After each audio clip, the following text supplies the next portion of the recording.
You're listening to The World at 8 with Lynn Mozart.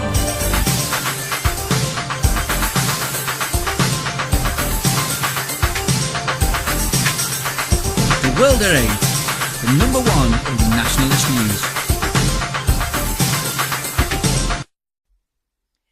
Highlights of the news today, Friday the 25th of January. Serial criminals who avoid jail outnumber the prison population. Uncovered the toxic gene hiding in GM crops. German economy, Europe's last hope, begins to slump. Austria bucks trend with conscription vote. Numbers rack up on attacks in police in Italy. Nick Griffin MEP from the belly of the beast. Brain scans could find out who is racist. Hanged for waging war against God. Thought for the day, a short thought on education. And finally, a counsellor for Camerons in North Wales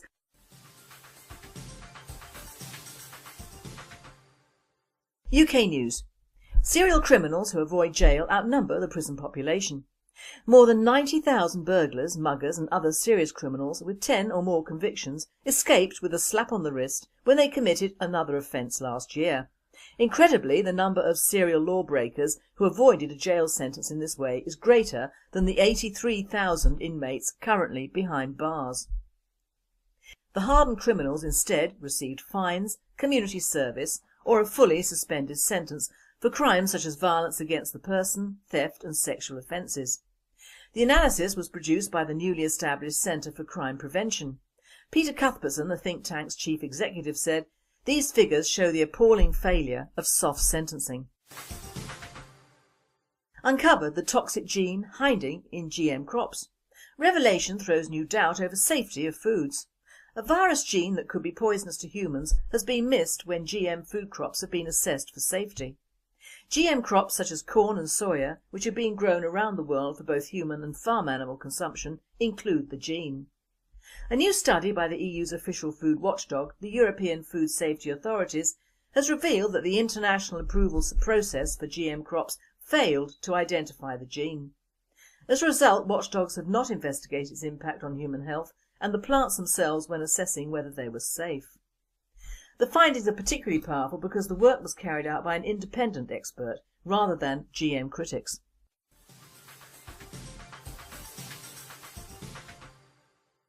European news. German economy, Europe's last hope, begins to slump.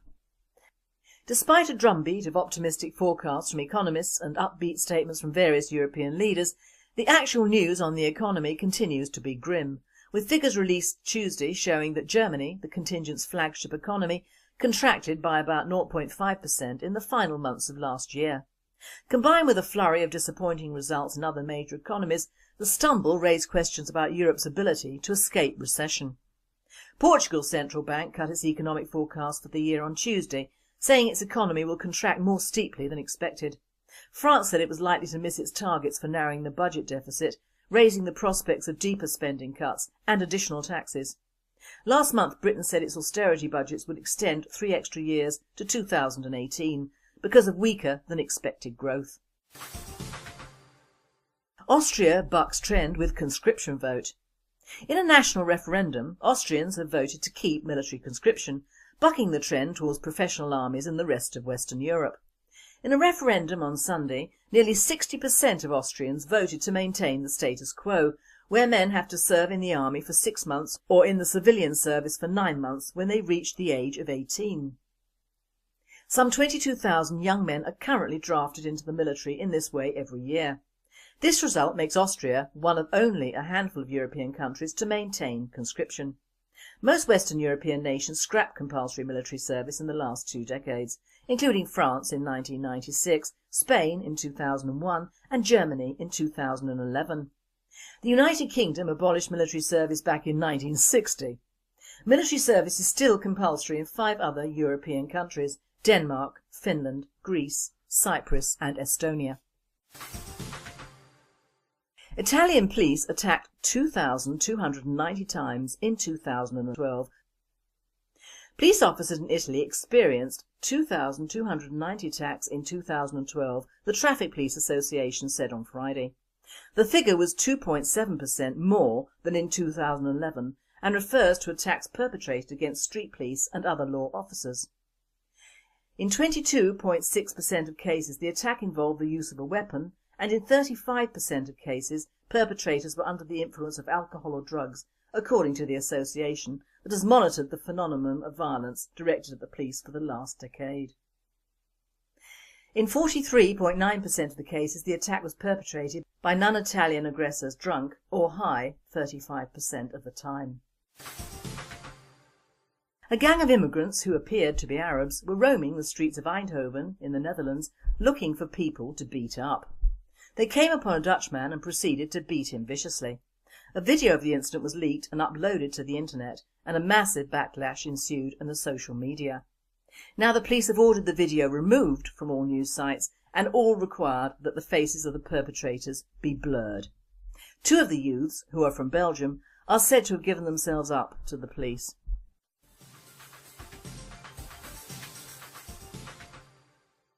I now hand you over to Nick Griffin MEP from the belly of the beast. A combination of preparations for this weekend's BNP Organisers Conference, bad weather and definitely having contracted the plague kept me away from Brussels this week. But even without having been there, I can tell you exactly how much interest there was in Brussels over David Cameron's referendum pledge. None. Zilch, nout, nix, nothing. It's business as usual in the belly of the beast, grabbing and gulping fresh powers and more taxes. Why? Don't the Eurocrats care that Britain may now be slippering down a greasy rubbish chute out of their rose-tinted world? No, it's just they don't believe a word of it, with good reason, as it happens. First, whatever else these people are and are not, they do have long experience of assessing the character of politicians. So they already know what you and I already know, that David Cameron is a snake oil salesman. They will remember that this is the very same man who, before the last election, gave us all a cast-iron guarantee of a referendum on the Lisbon Treaty and then broke that pledge. They know that Cameron's need and political peril now is even graver than before he failed to win his first general election. So they know that he can be relied upon to say whatever is necessary to placate his own backbenchers and avoid him staggering out of a meeting with his loyal cabinet with his back full of knives. They also know that Mr. Cameron can promise the moon to anyone daft enough to believe he can deliver it after the next general election, because he's not going to win the next general election. This pledge could well prevent the Tories' 2015 defeat from becoming a massacre, but even if it caused UKIP to implode and vanish, which it will not, Cameron's promise will not alter the basic pattern of the next general election. The Tories will lose scores of seats, their Lib Dem coalition partners faced obliteration outside of a handful of seats in the southwest, and Labour, despite the Miliband impediment, will be the victors. Even if he meant it, therefore, Cameron's referendum pledge is worthless, because he will be ex-Prime Minister and ex-leader of the Conservative Party long before the 2017 deadline that he pulled out of his hat just after the very porky referendum pig flew out. If Cameron really meant what he said about renegotiating our membership, he would have proved it by invoking the Article 50 on the functioning of the Treaty of European Union. This is the procedure by which a nation gives notice of intention to leave and kickstarts the necessary negotiations. Under Article 50, such haggling would have gone on until 2016 in any case. So if we're really going to get the choice to leave in 2017, there's no time to lose. And if he really intended to renegotiate wonderful new cherry-picked terms for Britain, he'd have gone about it that way, playing tough, threatening a Samson in the Temple riot of destruction and using such recklessness as a bargaining tool. Instead, Cameron asks us to believe that he intends to go to the negotiating table, having already told the other side that he's determined to stay in. Well, perhaps he does, in which case the only question is who is the bigger fool, David Cameron or anyone who actually believes that his negotiations will produce anything of any value to Britain. There's an even more important factor weighing on any informed judgment on Cameron's latest bit of snake oil salesmanship, a little matter of temporal reality, to wit, 4 more years of events. For, despite President Barroso's recent claim that the euro crisis is effectively over, the reality is that the economic and political storm clouds still bearing down on the bad ship Europe are such that it's distinctly questionable whether the euro project will still even be there in 2017. Spain and Italy may not be about to collapse into sovereign default, but the gap between Northern and Southern Europe continues to grow.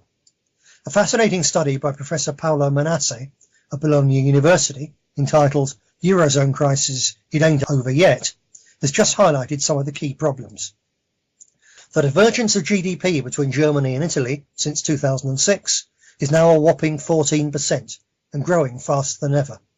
Spain has just recorded another quarter of accelerating contraction and another year of declining foreign investment. So many people have now been out of work for so long in Spain, Italy and Greece that the damage to their skills base and human capital is now permanent.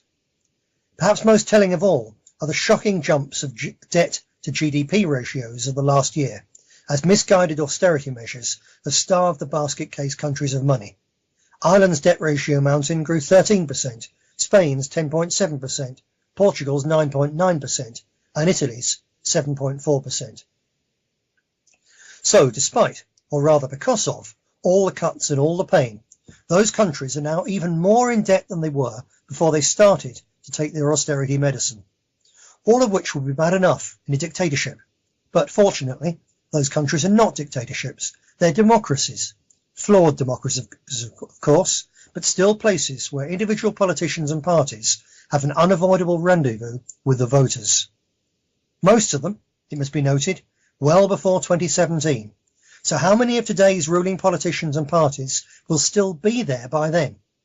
And if they're not, if they've been replaced by anti-austerity parties who refuse to make their electors pay the price for the crisis of the banksters and the single currency utopians, what then? The Spanish Premier, for example, won a landslide just a year ago, yet his approval rate has now slumped to just 15%. Meanwhile, in Germany, the figure for those opposing the transfer of further powers to Brussels will soon reach 2/3. No illusions that the storm is ending soon should be entertained, warns Professor Manasse. Indeed, we may well be in the eye of the hurricane. The longer-term prospects for the survival of the euro not only are not improving, they're actually getting worse, he concludes. So don't lose any sleep over the question of whether David Cameron can be trusted. Of course he can't. But whether or not we ever get that referendum, the present European status quo cannot survive. The whole lot could collapse, rather as the Soviet Union did in 1989. Or its bosses could try to avoid that fate by proposing a radical jump to immediate and total economic and political union. That was, after all, their goal from the very start, only to find that no one is willing to jump just because they say jump. The resulting crisis of legitimacy would almost immediately become a currency and banking system crisis of shattering proportions, with national governments forced to run for the exits or go down the same plug hole. All in all, then, David Cameron's pledge this week should enable him to hang on to the loyalty of his own MPs. It might even help him to push the UKIP genie back in the bottle, although with the BBC rubbing it ceaselessly, even that isn't a foregone conclusion. But not much else will change. In the end, if the pressure of public sentiment did indeed force the entire political establishment to follow Cameron's reluctant lead and to give us a referendum, you can absolutely guarantee that it wouldn't be a fair referendum. Because we've been here before. I was a young nationalist activist in 1975 when Harold Wilson gave us the common market referendum that he, like Cameron, an ardent pro-European traitor, had been forced to offer in order to preserve his party unity and cadge enough votes to win the general election of the previous October. And yes, we got our referendum and we fought very hard to win it for British freedom and a no vote. But the whole thing was rigged from the start. Every household got 3 booklets, one giving the yes case, one giving the no case, and one giving the government's view, which was, of course, yes. Then on top of that 2-to-1 bias in the official literature, for every pound that the antis had to spend, the big business-backed yes campaign had £11. It wasn't a fair referendum. The Europhiles simply bought a yes majority. That's why, while the BNP supports the use of binding citizens' initiative referenda, we recognise also that such a reform by itself would not make Britain any more democratic or better run. The questions of media control and the buying of influence through big money also have to be addressed before any referendum even stands a chance of producing a genuine result. In the meantime, We in the British National Party do not need any referendum result to tell us what should be done with the EU and the question of British membership. 1,000 years of independence and hundreds of thousands of deaths in the cause of our national freedom cannot in any case be undone by a plebiscite in which the short-term perceived interests of the present generation are the deciding factor. The nationalist principle doesn't need a vote of approval to make it right and true. Britain should regain her freedom, and the political pygmies who sold it should face trial for treason. We don't need a referendum on Europe. We just need to take the treaties of Rome and of Lisbon and tear them up. We don't need negotiations. We need a unilateral declaration of independence from the European Union. We don't need anyone's permission. We just need to keep our own money and return to our own rules. We don't need a debate. We need a good old-fashioned bonfire. Thank you, Nick, as ever, a fascinating input.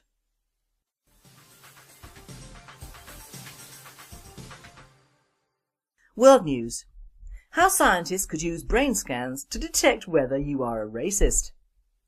Brain scans show differences in the way people with negative racial attitudes perceive black and white faces.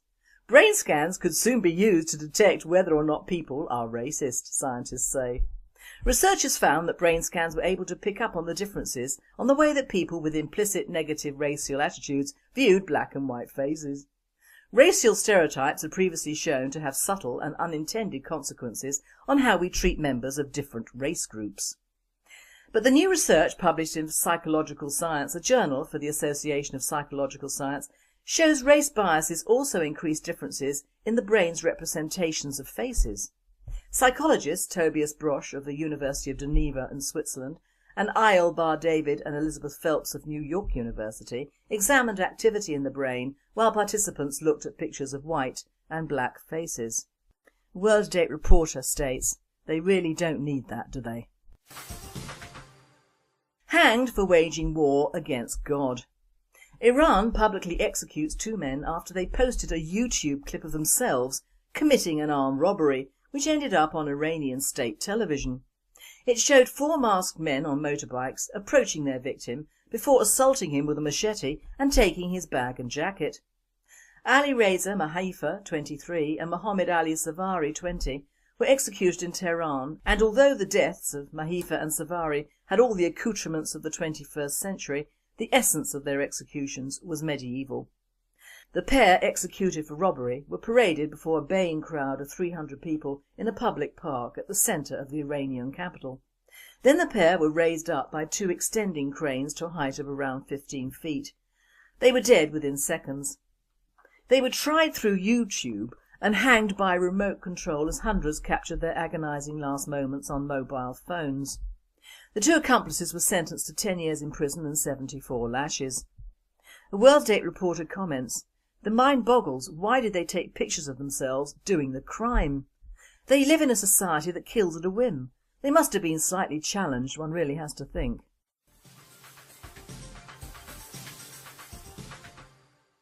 Thought for the day, the negative reality of British education today.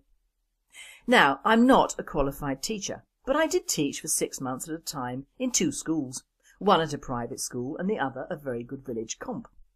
Both classes were 12 to 13 years and I taught art and free drawing, which I was trained at art school to do. So I would never underestimate the power that teachers use to have in the futures of many of our young in the 60s through to the 70s. That picture nowadays is not so good or so simple. Gone are the fairly straightforward rules of education in this country. In the good, bad old days, as I have said before on World Date, parents had more choices and unfortunately most of those choices were down to finances. But that hasn't changed really, it's just the question of how much. If you're really going to rely on state education, then it would behove you to get into as good a catchment area as you can get. But with house prices around London still rising and most of our large cities bulging with ethnic communities, you have a very slim chance of getting a good catchment area and a school that is not of the spot the white face variety. It depends on your cultural outlook and your liberality. In the past, many parents went without flash cars and homes and holidays to pay for their children to attend either a convent, private school, or if lucky and your offspring passed the 11+, a grammar school. I'm discarding the very lucky ones whose parents qualified automatically for schools like the Haberdashers' Asks and others founded by what was considered in those days as trade. Public schools have always had and always will have a pride of place and a waiting list of pupils, even though they might be mainly from abroad or footballers' brats, notwithstanding the odd Labour Prime Minister's offspring, of course. No village school for them and then down the pit. Of course, nowadays we also have the tiger mothers who spend a fortune on their children with Mandarin lessons and £75 an hour extra tuition. In my day we had extra tuition, but in schools. Now we have Michael Gove changing the exams and everyone up in arms about it. Well, from what I see, we Indigenous Brits have very little to worry about. Because in the news, and not to be avoided, was the fact that all of the so-called pupils pictured taking their final exams, judging by their ages, not one was white. So why should teachers be upset by the changes? Well, of course, Ofsted judge a school and their financial input into it by the pass rate of the students. And if most, if not all, the students are ethnically challenged, you have to make the exams as easy to pass as possible. It ain't rocket science. Personally, I think the reverse thinking of bringing back the A-levels is a good thing. In my day we didn't have coursework all through the terms, we just had swatting time before the end of term exams and of course the lead up to the last two exams before leaving school and entering college if wanted, culminating in the old A-levels. They got an opinion from an African girl, mainly because there was no one else to ask, and she could barely speak English and her patois was encapsulated. To have to remember 2 years of study is too hard, isn't it? And I had the most uncharitable thought of go home matey or words to that effect. So once again the establishment is restructuring our children's education systems and it will not suit the ethnically challenged or the non-English speaking pupils, and that is why it will not go ahead. The reason they killed off grammar schools was that they could choose who they took in, and some might not have welcomed the influx of a virtual tribe of Asians or Muslims who do not want anything more than the basic English education, or Africans who in some cases do not want to be educated at all. In my last small private school after my convent, which was lovely, we didn't get past the Industrial Revolution because every time a new pupil came in we had to go back to sodding 1066. I was so sick of Harold and William the Conqueror by the time I left. When I went into further education I got taught the rest. God only knows what would happen in state-funded schools where they have to accept hundreds of non-English speaking children to whom teaching English must be a priority, let alone actually teaching subjects in that language. This is where the teachers and the state are at odds, although united in their mantra of all inclusivity and the school of common purpose, which consists of putting all their efforts into educating the ethnics, white girls to some extent, and ignoring young white youths. The England they foresee for tomorrow doesn't need white men, it just needs white girls for some jobs, and the ethnics for the professional jobs, and the unskilled immigrant workers to keep the house prices up and the basic rate of pay down and going down further. So you can say that the state education system is again trying to accommodate our ever-growing immigrant population at the expense of our own youth. They've made entry exams into so-called universities made over from polytechnics and art colleges so easy that you have to be pretty thick not to pass. In fact, it has been reported that 95% of parents were stumped by sums set for 8-year-old pupils. Now that is indicative of the third generation of probably state-educated adults today who for the most part have been the recipients of the overhauled state system of comprehensive schooling. And it says a lot, doesn't it? In the good old days Oxbridge was just that, Oxford and Cambridge, with a very few other proper universities spread around the UK. Nowadays practically every town has a university full of progressives of all ethnicities and shades of pink, most of which would have been better off taking an apprenticeship or going to a good old-fashioned polytechnic or college of further education. But that of course was when we only had to consider our children's future, not the entire third world and their generations to come. So you know where I stand. Make the exams in the future less in number and raise the standards on them. So if youngsters do not pass into a well-funded and totally unnecessary uni, tough. Like shopping, I prefer to get an item from a shop that stocks that item, and not all items.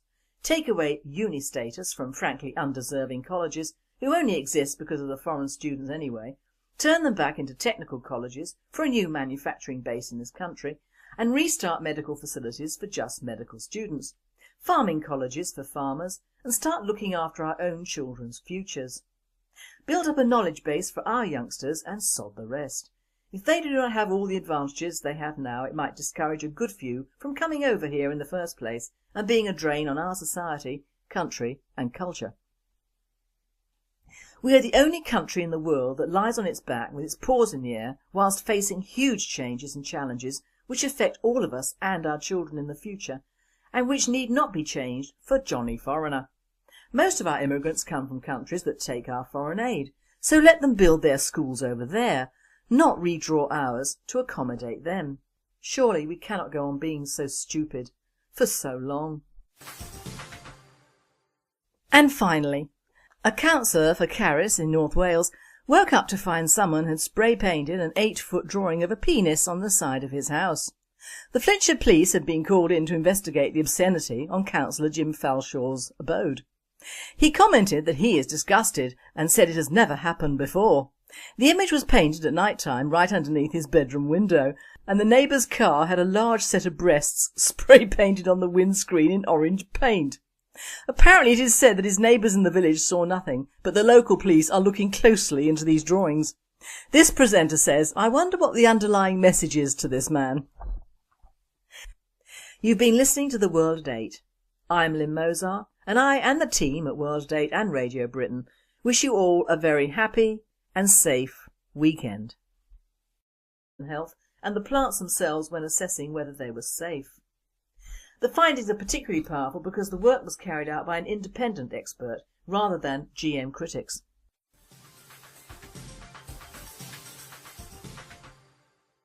European news. German economy, Europe's last hope, begins to slump. Despite a drumbeat of optimistic forecasts from economists and upbeat statements from various European leaders, the actual news on the economy continues to be grim, with figures released Tuesday showing that Germany, the contingent's flagship economy, contracted by about 0.5% in the final months.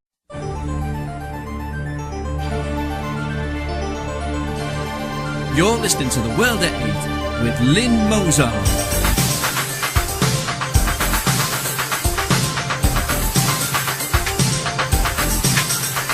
The World at 8, the number one in nationalist news.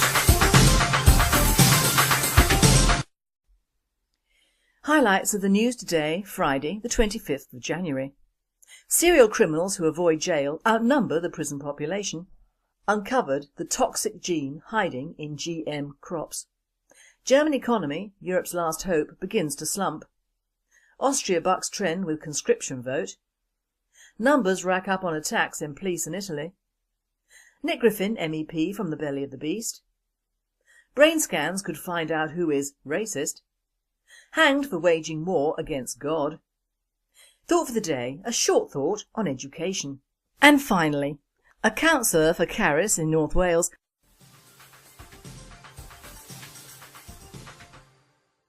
UK news. Serial criminals who avoid jail outnumber the prison population.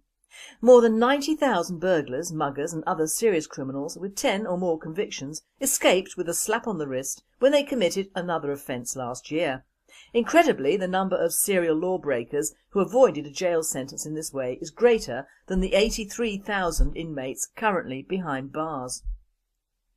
The hardened criminals instead received fines, community service or a fully suspended sentence for crimes such as violence against the person, theft and sexual offences. The analysis was produced by the newly established Centre for Crime Prevention. Peter Cuthbertson, the think tank's chief executive, said, "These figures show the appalling failure of soft sentencing." Uncovered the toxic gene hiding in GM crops. Revelation throws new doubt over safety of foods. A virus gene that could be poisonous to humans has been missed when GM food crops have been assessed for safety. GM crops such as corn and soya, which are being grown around the world for both human and farm animal consumption, include the gene. A new study by the EU's official food watchdog, the European Food Safety Authorities, has revealed that the international approval process for GM crops failed to identify the gene. As a result, watchdogs have not investigated its impact on humans.